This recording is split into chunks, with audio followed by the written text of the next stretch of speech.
La Bible n'identifie pas précisément l'ange de l'Éternel, mais beaucoup d'indices de taille permettent de l'identifier. On trouve des références aux anges de l'Éternel, à un ange de l'Éternel et à l'ange de l'Éternel, à la fois dans l'Ancien et le Nouveau Testament.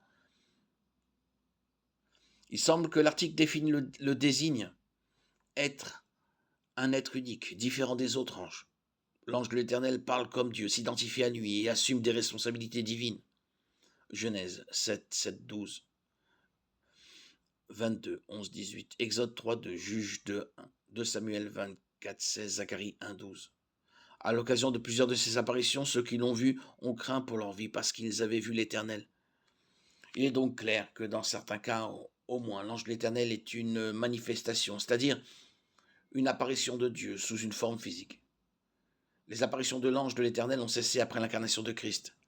Les anges sont mentionnés à de nombreuses reprises dans le Nouveau Testament, mais l'ange de l'Éternel identifié n'est plus jamais mentionné après la naissance de Christ. Il y a eu une certaine confusion autour de Matthieu 28, 2.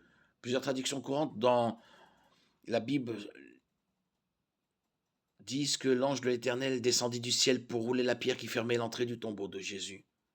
Il est important de noter que dans le texte original grec, il n'y a pas d'article signalant le mot ange. Il pourrait donc aussi bien s'agir de l'ange que d'un ange.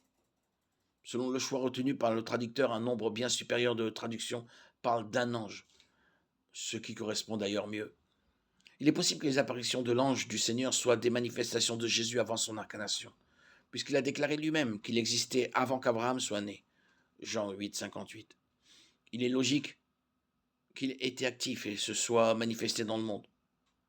Quoi qu'il en soit, qu'il s'agisse d'une apparition de Christ avant son incarnation ou d'une apparition de Dieu, le Père, il est très probable que l'expression l'ange de l'Éternel désigne habituellement une apparition physique de Dieu.